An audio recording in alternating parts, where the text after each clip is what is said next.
I often find it funny how we don't think twice each year when we're booking our car in for an MOT. And yet, when was the last time, if ever, that you've given your own body a bit of an MOT? In this quick video, I want to go over 3 simple tests that can be home-based, zero equipment, that I use maybe more specifically with runners, just to test the capacity, the strength, the endurance of the lower limb, and see if they're ready to handle all those miles that you might be putting them through. So the first one of these tests is the single leg squat. Now, what I'd typically ask people to do is to go through the single leg squat without talking too much about technique, just asking them to get down to the bench and then come back up. I might actually get people to do either a maximum up to 25 or just outright go to failure. What I'm looking at here is whether they can get to 25 or to failure, and which one of the sides fails first, or do they come in at around the same side? So I'm starting to look at any strength or endurance differences from one side to the other. Not only that, am I starting to look through different bits of technique as well. Do they do things differently one side to the other?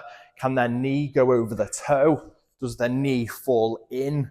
Telling me a little bit more about what's going on from a quad and even from a glute point of view at the same time.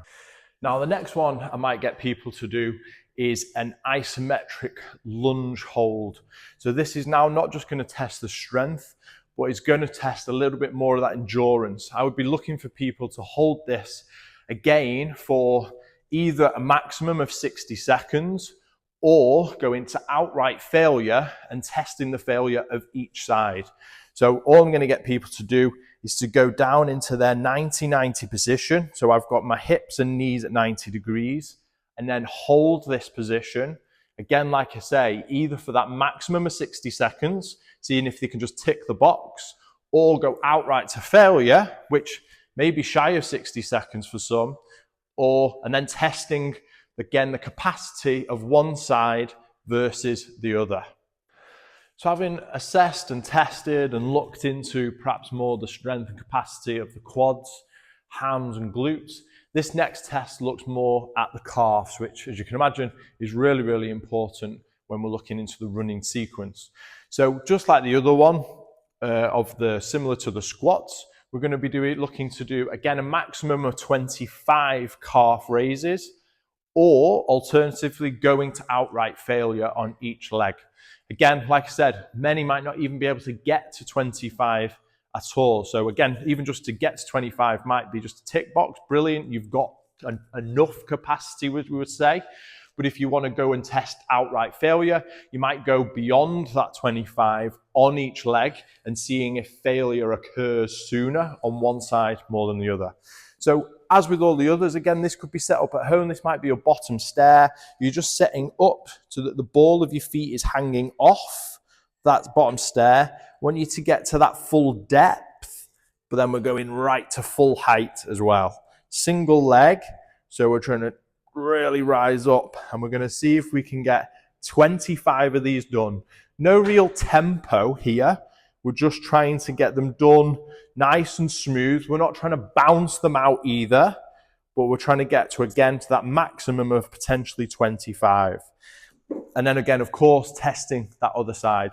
Want to get that full depth, heel down to the bottom, and get that full height as well.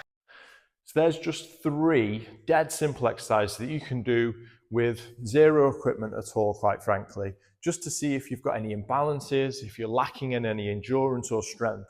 Because if you are doing any strength work alongside your running, then you should be making sure that, again, you're getting the biggest bang for your buck when you're doing that. So you don't want to be wasting time in the gym or doing a workout at home. You want to be making sure that when you are doing that and putting that time in, that you're putting that time towards the exercises that are going to give you specifically the best benefit that you can. So there's 3 exercises of many, many more that could be given, but there's a real good start to see if there's any weaknesses that you should be looking out for.